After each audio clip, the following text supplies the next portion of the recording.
ஒரு school bus ட்ரிப்புக்காக காட்டுப்பகுதியை நோக்கி போயிட்டு இருக்கும்போது ஷார்ட்கட் எடுத்து இன்னொரு பக்கமாக போகிறாங்க. ஸோ அப்படி போகும்போது அவங்களே எதிர்பார்க்காம அங்கே ஒரு சம்பவம் நடக்க ஆரம்பிக்குது. அந்த சம்பவத்திலேருந்து இந்த பசங்க தப்பிச்சு வந்தாங்களா இல்லையா அப்படின்ற ஒரு பரபரப்பான ஹாரர் த்ரில்லர் கதையை சொல்லக்கூடிய படம் தான் ஷார்ட்கட். இந்த படத்தோட முழு கதையை இந்த வீடியோவில் நம்ம பார்க்கலாம். கொஞ்சம் கூட ஸ்கிப் பண்ணாமல் இந்த வீடியோ ஃபுல்லாக பாருங்கள். உங்களுக்கு முழு படம் பார்த்த ஒரு ஃபீல் கிடைக்கும். சிட் பேக், ரிலாக்ஸ், வாங்கிப்போ கதைக்குள்ளே போகலாம். கதையோட ஆரம்பத்தில் ஒரு பையன் காட்டுக்குள்ளே ஓடி வந்துட்டு இருக்கான். ஓடி வந்தவன் டக்குன்னு கீழே விழுந்து எதையோ பறி கொடுத்த மாதிரி அடிச்சுக்கிட்டு இருக்கான். ஸோ இதோட இந்த சீன் கட்டாவது இப்போது ரெட் கலரில் அழகான ஒரு ஸ்கூல் பஸ்ஸை காட்டுறாங்க. இந்த பஸ்ஸு போகிற பாதை எல்லாமே ரொம்பவும் அழகாக இருக்குது. ஸோ அதுக்குள்ளே இருக்கிற பசங்க ஒவ்வொருத்தரையும் காமிச்சிட்டு இருக்க. இவனோட பேர் தான் நோலன். இவன் தான் இந்த படத்தோடைய ஹீரோ.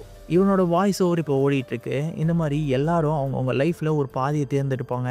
ஆனால் நாங்கள் ஒரு ஷார்ட்கட்டுன்னு நினச்சி ஒரு பாதையை தேர்ந்தெடுத்தோம். ஆனால் அந்த பாதை எங்கள் வாழ்க்கையோட தலையெழுத்தையே மாற்றும்னு நாங்கள் எதிர்பார்க்கல அப்படின்ற மாதிரி சொல்லிட்டு வந்துட்டுருக்கான். இப்போ அடுத்த கேரக்டர்ஸ்லாம் காமிக்கிறாங்க. இவனோட பக்கத்தில் இந்த சைடு வந்து ஒரு பொண்ணு உட்காந்து வரைஞ்சிட்டு இருக்கா. ஸோ இவன் தான் நம்ம படத்தோட ஹீரோயின். பின்னாடி பார்த்தீங்கன்னா ஒரு குண்டு பையன் இருக்கான். அவன் பக்கத்தில் குவீனின்னு சொல்லி ஒரு பொண்ணு. ஸோ இவ புத்திசாலியான பொண்ணு போல். அந்த பையன் கேட்குற கேள்வி எல்லாத்துக்குமே இவ டக்கு டக்குன்னு பதில் சொல்லிகிட்டே வந்துட்டுருக்கா. அப்படியே பின்னாடி பார்த்தீங்கன்னா ஒரு பையன் சேட்டை பண்ணிகிட்டே இருக்கான். ஸோ இவனோட பேர் ரெஜி. இவங்க எல்லாத்தையுமே கூட்டிட்டு போயிட்டுருக்க டிரைவரோட பேர் தான் ஜோ. ஸோ இவர் ரொம்பவே நல்ல மனுஷன்னே சொல்லலாங்க. ஸ்கூல் ட்ரிப்பு போல். ஸோ அதனால இவங்க எல்லாம் ஜாலியாக போயிட்டு இருக்காங்க. ஸோ இப்போ நம்ம ஜோ என்ன சொல்கிறாரு, இவங்க பேசுறதெல்லாம் கேட்டுட்டு குயினி கிட்ட நீ பதில் சொல்லதுனா போதும், நான் ஒரு கேள்வி கேட்குறேன், அதுக்கு நீ பதில் சொல்லிட்டேன்னா நீ புத்திசாலின்னு நான் ஒத்துக்கிறேன்னு சொல்லி ஒரு கேள்வி கேட்குறாரு. என்னோட பேர் 7 எழுத்தில் இருக்கும். நான் இல்லாமல் ஒரு ராஜாவால் ஜெயிக்க கூட முடியாது. இந்த நாட்டில் இருக்க எல்லாருக்குமே நான் தேவைப்படுவேன். அவன் யார் அப்படின்ற மாதிரி கேட்க அவள் ரொம்பவே யோசிக்கிறா. சரி சரி நீ டைம் எடுத்துக்கோ அப்படின்ற மாதிரி சொல்லிட்டு ஓட்டிகிட்டு போயிட்டுருக்காரு. அப்போது ஒரு காட்டு பகுதிக்குள்ளே போயிட்டு இருக்கும்போது ஒரு கட்டத்தில் பாதையை மறைச்ச மாதிரி ஒரு மரம் விழுந்து கிடக்கு. ஸோ இதுக்கப்புறம் இவங்களால போக முடியாது. இப்போ என்ன பண்ணலான்னு யோசிக்கும்போது பக்கத்தில் ஒரு ஷார்ட்கட் வழி இருக்குது.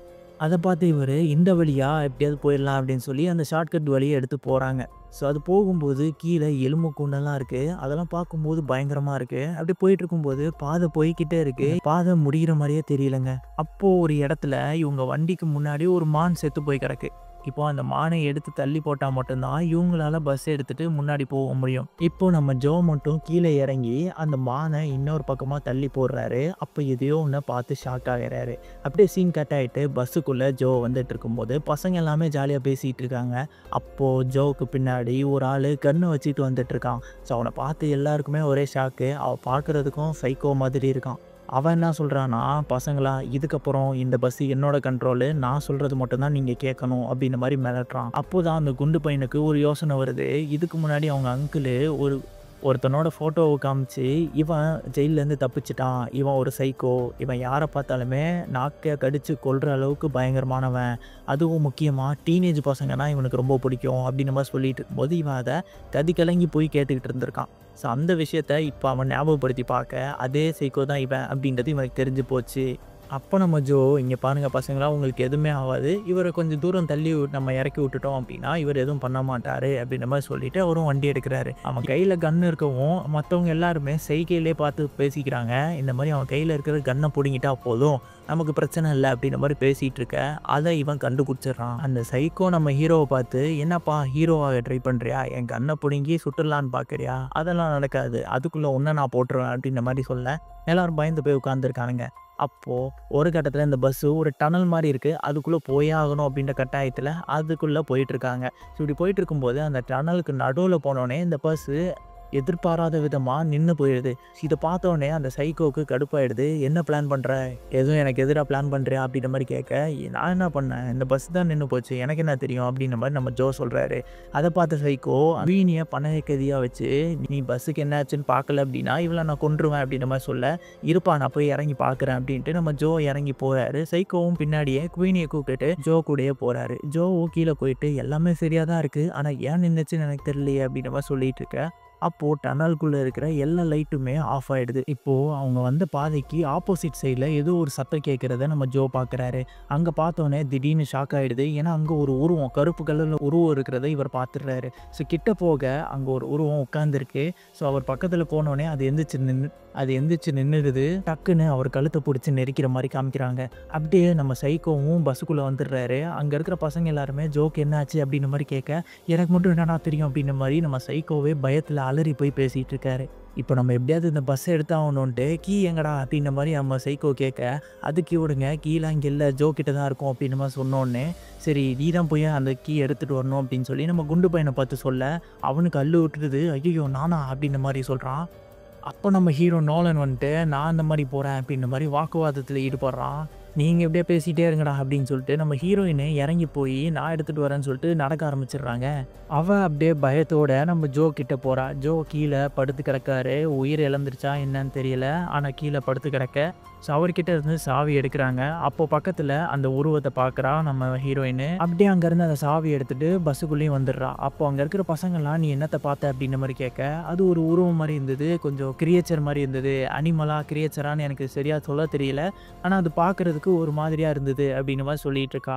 இப்போ அந்த சைக்கோ என்ன பண்ணுறான், நம்ம ரெஜி கிட்ட அந்த சாவியை கொடுத்து நீ தாண்டா ஓட்டணும், நீ உட்காரு, இல்லாட்டி உன் ஃப்ரெண்டை நான் கொன்றுவேன்டா அப்படின்ற மாதிரி சொல்ல, கொன்றுன்னு அவன் கடுப்பாகி திட்ட ஆரம்பிக்கிறான். ஸோ அப்போ டக்குன்னு இவன் கவனிக்காத நேரத்தில் சைக்கோ கிட்டேருந்து கன்னை வாங்கி நம்ம ரெஜி மிரட்ட ஆரம்பிச்சிடுறான். அப்போது அந்த உருவம் அந்த பஸ்ஸுக்கு மேலே நடக்கிற சத்தம் கேட்குது. இந்த கேப்பில் அந்த சைக்கோ இவன் கிட்ட இருந்து கண்ணை பிடுங்கி, ஏய் யார் நீ எங்களை எதுக்கு பயன்படுத்துற அப்படின்ற மாதிரி அந்த உருவத்தை பார்த்து கேட்க ஆரம்பிக்கிறாரு. இப்போ கீழே இறங்கி மிரட்டிட்டு இருந்த அந்த சைக்கோவை அந்த உருவம் கண்ணாடியாலே அவன் மூஞ்ச வச்சு நசுக்க ஆரம்பிக்குது. இதை பார்த்து நம்ம ரெஜியால் தாங்க முடியல. ரத்த கலவையாக இருக்கவும் அவன் அப்படியே கீழே விழுந்துடுறான். எப்படியாவது ஸ்டார்ட் பண்ணி ஆகணுன்ட்டு என்னென்னத்தையோ அழுத்த ஆரம்பிக்கிறான் நம்ம ரெஜி. ஹார்ன் அழுத்துறான், அது பாட்டுக்கு சவுண்டு கேட்டுக்கிட்டே இருக்குது. இங்கே இருக்கிற பசங்களா இரு நம்ம யோசிப்போம் என்ன பண்ணலாம் அப்படின்ற மாதிரி சொல்கிறாங்க. அப்போ முன்னாடி எதையோ பார்த்து நம்ம ரெஜி அட்ராக்ட் ஆகிறான். அதை பார்த்தோன்னே ஹிப்னாட்டைஸ் ஆகி அவன் ஒரு ரூமுக்குள்ளே ரத்த கலவையில் நின்றுட்டு இருக்கான். அவனை சுற்றி அவங்க ஃப்ரெண்ட்ஸ் எல்லாமே ரத்த கலவையில் நின்றுட்டுருக்க. அப்போது ஏதோ ஒன்று அவனை போட்டு நசுக்க ஆரம்பிக்குது. ஸோ அப்படியே பார்த்தா முழிச்சிக்கிறான். இவனுக்கு இது எல்லாமே கனவாக தான் வந்திருக்கு. ஸோ அப்போ பக்கத்தில் இருந்து அந்த குண்டு போய் என்னடா கனவு கண்ட அப்படின்ற மாதிரி கேட்க, பேய் வந்துச்சு அப்படின்ற மாதிரி சொன்னோடனே இவங்கெல்லாம் அலற ஆரம்பிச்சிடுறாங்க. அப்போ அந்த பஸ்ஸுக்குள்ளே அந்த பேய், அதான் அது உருவம் உள்ளே வந்துடுது. அது பார்க்குறதுக்கு மிருகம் மாதிரியே இருக்குது, ஏலியன் மாதிரியே இருக்குது. அது என்னன்னு தெரியல. அந்த பேய் உள்ளே வரவும் இவங்க பின்னாடி போய் அப்படியே ஒளிஞ்சிக்கிறாங்க. அப்போது ஃபோனோட டார்ச்சை பார்த்து அந்த பேய் கொஞ்சம் கொஞ்சமாக பயப்பட ஆரம்பிக்குது. அதை பார்த்த உடனே நம்ம ஹீரோ என்ன பண்ணுறான், அந்த ஃபோன் டார்ச் அடிச்சுக்கிட்டே முன்னாடி இதை தள்ளிக்கிட்டே வந்துட்டுருக்கான். இப்போது அந்த பசங்க எல்லாமே அந்த ஸ்கூல் பஸ்ஸை விட்டு இறங்கி டனலுக்குள்ளே ஓட ஆரம்பிச்சிடுறானுங்க. இப்போது அந்த பஸ்ஸுக்குள்ளே அந்த பேய் கத்துது பாருங்கள், அவ்வளோதான் அல்லு விட்டுரும் இவங்களுக்கு. அப்படி அங்கேருந்து ஓட ஆரம்பிக்கிறானுங்க. அப்போது ஒரு கட்டத்தில் இந்த டனலுக்குள்ளே ஒரு சப் டனல் இருக்குது. அந்த டனலுக்குள்ளே இவனுங்க ஓடிட்டு இருக்கானுங்க. இன்னும் எவ்வளோ நேரத்துக்கு தான் இப்படி ஓடிட்டே இருக்கிறது அப்படின்ற மாதிரி சொல்லிட்டு இருக்கேன். அப்போது ஒரு இடத்துல ஒரு மேப் இருக்குது. இது எல்லாமே ஒரு மிலிட்ரி பேஸாக இருந்திருக்கும் போல். ஸோ அந்த மேப்பை இவங்க பார்த்துட்டு இந்த மேப்பில் கரண்ட்டு, அதாவது இந்த எலக்ட்ரிசிட்டி கொடுக்கக்கூடிய ஒரு ரூம் இருக்குது. அந்த ரூமுக்கு போயிட்டோம் அப்படின்னா இந்த மொத்த டோட்டல் கரண்ட்டையுமே நம்ம ஆன் பண்ணிடலாம். அதுக்கப்புறம் மற்றவங்களுக்கு வெளியே இருக்கவங்களுக்கு கம்யூனிகேட் பண்ணி நம்ம இங்கேருந்து தப்பிச்சிடலாம் அப்படின்ற மாதிரி சொல்கிறானுங்க. சரி இப்போதைக்கு இங்கே ஸ்டே பண்ணிக்கலாம் அப்படின்னு சொல்லி இங்கே ஸ்டே பண்ணுறானுங்க. இப்போது மெஸ்ஸி என்ன பண்ணுறான், அவளோட அப்பாவை நினச்சி கொஞ்சம் எமோஷ்னல் ஆகிட்டு இருக்கிறான். ஸோ நம்ம ஹீரோயினோட பேர் மெஸ்ஸி தான். ஸோ இவளை கூப்பிட்டுட்டு நம்ம ஹீரோ என்ன பண்ணுறான், நம்ம 2 பேரும் இந்த பக்கமாக போய் ஏதாவது வழி கிடைக்குதான்னு பார்க்கலான்னு சொல்லி இவங்க 2 பேரும் இந்த பக்கம் போகிறாங்க. இப்போ பசங்க மட்டும் இங்கே இருக்க. நம்ம குண்டு பையன் சும்மா இல்லாமல் ட்ரம்ஸ் அடிக்கிறேன்னு சொல்லிட்டு குச்சி எடுத்து அவன் பாட்டு தட்டிக்கிட்டு இருக்கிறான். இதை பார்த்து ரெஜிக்கு கடுப்பாயிட்டு, டே சும்மாடுறா, கொஞ்ச நேரத்துக்கு சும்மாடுறா, நிம்மதியாக இருப்போம் அப்படின்னு மாதிரி சொல்லிட்டு இருக்கான். குவீனி எனக்கே ரெஸ்ட்டும் வருது போகணுண்டா அப்படின்னு மாதிரி சொல்ல, அப்போது நம்ம ரெஜி கூப்பிட்டு போகிறேன்னு சொல்லிட்டு அவளை கூப்பிட்டு போயிட்டு இருக்கான். இப்போது நம்ம ஹீரோயினும் ஒரு பக்கமாக வந்திருப்பாங்கல்ல, அவங்க வந்துட்டு இருக்கும்போது ஒரு லைட்டு இருக்கிறதுக்கான ஒரு இடம் மாதிரி இருக்குது. ஸோ அந்த இடத்த பார்த்தோன்னே இந்த பேய் அழிக்கிறதுக்கு யாரோ ட்ரை பண்ணியிருக்காங்க. ஸோ இந்த லைட்டெல்லாம் வச்சு செட்டப் பண்ணியிருக்காங்க அப்படின்றது இவங்க கண்டுபிடிக்கிறாங்க. அப்படியே பக்கத்தில் பார்த்தா ஒரு எலும்புக்கூல் செத்த நிலையில் இருக்குது. அப்படியே கட் பண்ணால் நம்ம குவீனிங் கிட்ட ஆச்சா அப்படின்ற மாதிரி நம்ம ரெஜி கேட்டுக்கிட்டு இருக்கான். அப்போது அவகிட்ட இருந்து எந்த சவுண்டுமே வரலன்னு சொல்லி திரும்பி பார்த்தா குவீனியை காணோம். ரெஸ்ட் ரூம் இருக்க கூட்டு போன குவீனி இப்போது காணாமல் போயிட்டா. ஸோ இதை பார்த்துட்டு அலறி அடிச்சுக்கிட்டு நம்ம கொண்டு போய்கிட்ட இந்த மாதிரி குவீனியை காணோண்டா, வாடா தேடலாம் அப்படின்னு சொல்லி இவங்க 2 பேரும் சேர்ந்து இப்போ தேட ஆரம்பிக்கிறானுங்க. குவீனி ஒரு இடத்துல படுத்திருக்கான். அவளை அந்த பேய் கடிச்சு தின்னுட்டு இருக்கு, கடிச்சு ரத்தத்தை குடிச்சிக்கிட்டு இருக்கு. இதை பார்த்து இவன் அங்கே போயிட்டு அவன் நெருப்பு தீப்பந்தம் அப்போல்ல, ஸோ அதை வச்சு அந்த பேயை விரட்டுறான். அதுவும் அங்கிட்டு போக குவீனியை அவன் காப்பாற்றிடுறான். ஸோ குவீனியை கூப்பிட்டுட்டு நீ போ, நான் இதை பார்த்துக்கிறேன் அப்படின்னு சொல்லிட்டு நம்ம ரெஜி மட்டும் இங்கே இருக்கான். இவங்க 2 பேரும் அந்த பக்கம் வந்துடுறாங்க. இப்போ நம்ம ரெஜி இங்கே மாட்டிட்டான். அவனோட தீப்பந்தம் கீழே விழுந்து அணைஞ்சிருது. ஸோ இப்போது அந்த பேய்கிட்ட இவன் மாட்டிக்க இவங்க 2 பேரும் இங்கே இருக்காங்க. இப்போ நம்ம ஹீரோயினுமே அந்த கண்ட்ரோல் ரூமில் எலக்ட்ரிசிட்டி வர வைக்கிறது ட்ரை பண்ணிகிட்டு இருக்காங்க. ஆனால் அவங்களால முடியவே இல்லை. இப்போது நம்ம குவீன் என்ன சொல்கிறா, நம்ம ரெஜியை போய் காப்பாற்றணும் அப்படின்னு சொல்ல இப்போ 2 பேரும் திரும்பி பார்க்குறாங்க. நம்ம ரெஜியை காப்பாற்றலான்னு சொல்லி இப்போ வராங்க. வந்து பார்த்தா நம்ம ரெஜியை முழுசாக கடிச்சு நாஸ்தி பண்ணிக்கிட்டு இருக்குது. அந்த நேரம் நம்ம ஹீரோ ஹீரோயின் என்ன பண்ணுறாங்க, அங்கே இருக்கிற எலக்ட்ரிசிட்டியை லைட்டை ஆன் பண்ணி விட்டுறாங்க. அந்த லைட்டுக்கு அது பயந்து போய் நம்ம ரெஜியை விட்டுடுது. அது விட்டுட்டு அங்கேருந்து போக நம்ம ரெஜி இப்போது வாங்கடா நம்ம போய் அவனுங்களை கண்டுபிடிப்போம் அப்படின்ற மாதிரி சொல்கிறான். லைட்டெல்லாம் ஆன் பண்ண பிறகு தான் ஹீரோ ஹீரோயின் சுற்றி இருக்கிற விஷயங்களை நோட் பண்ண ஆரம்பிக்கிறாங்க. அங்கே ஒரு ரிசர்ச் நடந்திருக்கும் போல். அங்கே நிறைய நியூஸ் பேப்பர் கட்டிங்ஸ் இருக்குது. அதில் ஒரு பொண்ணு மிஸ்ஸிங் அப்படின்ற ஒரு விஷயமும் வந்திருக்கு. அதே மாதிரி நிறைய சூரிய கிரகணம் இந்த மாதிரி விஷயங்கள்லாம் அதில் போட்டிருக்கு. அங்கே ஏதோ ஒரு பயங்கரமான ரிசர்ச் நடந்திருக்கும் போல். அப்படி அங்கே ஒரு ஃபோட்டோ இருக்குது. அந்த ஃபோட்டோவில் அண்ணன் தங்கச்சி 2 பேர் இருக்கிற மாதிரி இருக்குது. அதில் ஒரு பேரும் போட்டிருக்கு. ஸோ இந்த பேர் யாரோடதுன்னு நமக்கு சொல்லப்படல.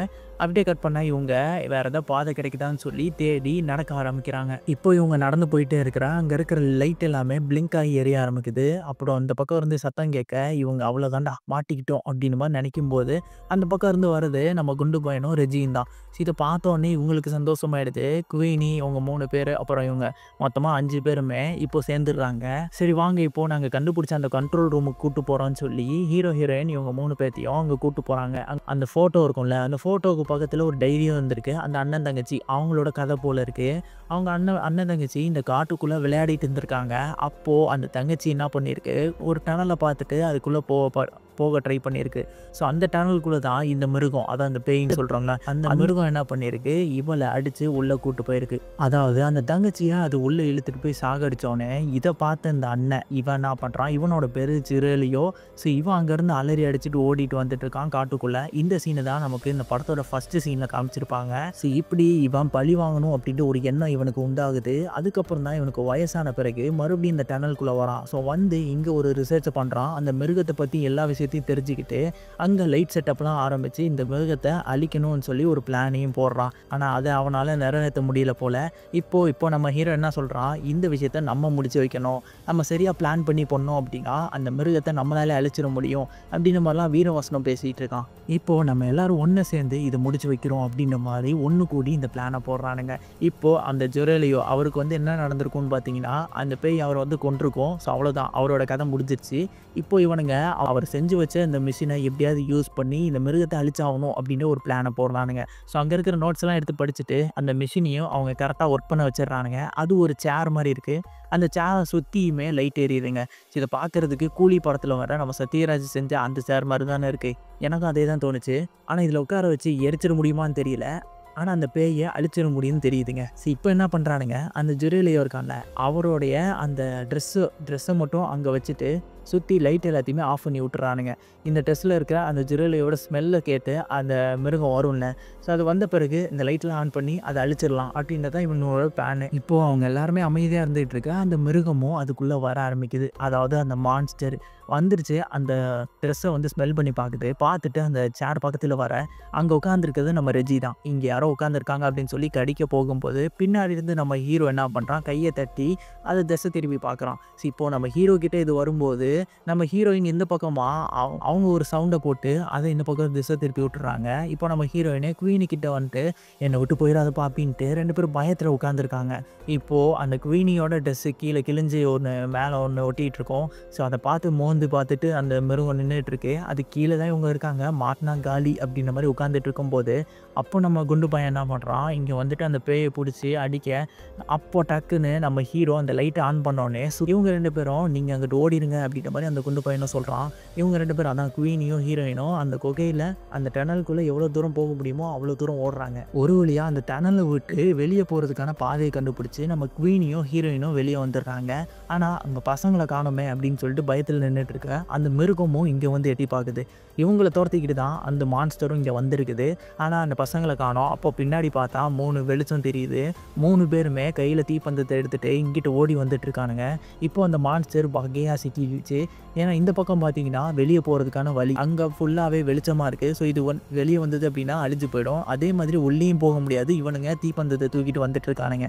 அப்போது என்ன பண்ணுறதுன்னு அப்படியே முழிச்சிட்டு இருக்க அப்போது இவனுங்க அந்த தீப்பந்தத்தை எடுத்து இதோடைய மேலேயே அடிக்க அது பற்றிக்குது. அந்த இடத்துலையே அந்த மான்ஸ்டர் அந்த நெருப்பால் எரிஞ்சு சாக ஆரம்பிக்குதுங்க. இது உன்னால் அழிஞ்சு போன, உன்னால் உயிரிழந்து போன அந்த அண்ணன் தங்கச்சிக்கு நான் செய்கிற கடமைடா அப்படின்ற மாதிரி சொல்ல அப்படியே அந்த இடத்துல அந்த மான்ஸ்டர் செத்து போயிடுது. இப்போ இவங்க எல்லாருமே எல்லாருமே ஒரு வழியா அங்கேருந்து அவங்க பஸ்ஸை நோக்கி போகிறாங்க. பஸ்ஸுக்குள்ளே பார்த்தீங்கன்னா ஜோவோட கேப் இருக்குது. நம்ம ஜோ ஒரு விடுகதை கேட்டிருப்பார்ல, அந்த 7 லெட்டர் இருக்கக்கூடிய ஒரு விஷயம். அது என்னன்னு பார்த்தீங்கன்னா அதோட ஆன்சரு கரேஜ் தாங்க. கரேஜ் ஒருத்தருக்கு இருந்தால் எதை வேணால் சாதிக்கலாம். ஒரு அரசரால் நாட்டையே சாதிக்க முடியும்னா மக்களால் எதை வேணால் சாதிக்க முடியும். அந்த கரேஜ்ன்ற விஷயம் இருந்தால் போதும் அப்படின்ற மாதிரி சொல்லியிருப்பார். ஸோ அந்த வாய்ஸ் ஓவர் ஓடிட்டுருக்க, இந்த கரேஜ்னால தான் நாங்கள் இந்த விஷயத்த செஞ்சு முடித்தோம் அப்படின்ட்டு நம்ம ஹீரோவும் சொல்லிகிட்டு இருக்கான். இப்போ இவங்க எல்லாருமே இந்த விஷயத்துக்கு பிறகு ஒரு திக் ஃப்ரெண்ட்ஸாக மாறிட்டாங்க. இவங்க வெளியே போனதுக்கப்புறம் இந்த விஷயத்த ஊருக்குள்ளே சொல்ல, அங்கே இருக்கிற அந்த போலீஸ் இதுக்கப்புறமா என்ன பண்ணுறாரு, இந்த டனல் செக் பண்ணுறதுக்காக அந்த போலீஸ் மட்டுமே டார்ச் எடுத்துகிட்டு இந்த டனலுக்குள்ளே வர ஆரம்பிக்கிறாருங்க. ஸோ வந்து பார்க்க ஏதோ ஒரு சத்தம் கேட்குது பின்னாடி அந்த உருவம் நிற்கிதுங்க. இந்த ஒரு இவங்க சாகடிச்சாங்கல்ல, அந்த ஒரு உருவம் மட்டும் இங்கே கிடையாது. அந்த மாதிரி பல மான்ஸ்டர்ஸ் இதுக்குள்ளே கிடக்குது போல். ஸோ அந்த மாதிரி சொல்லி இந்த படத்தை அப்படியே முடிக்கிறாங்க. ஸோ எப்படி இருந்துச்சு? ஒரு ஹாரர் த்ரில்லர் வைப்பாக இந்த படம் கொடுத்துருக்கோன்னு நான் நம்புகிறேன்.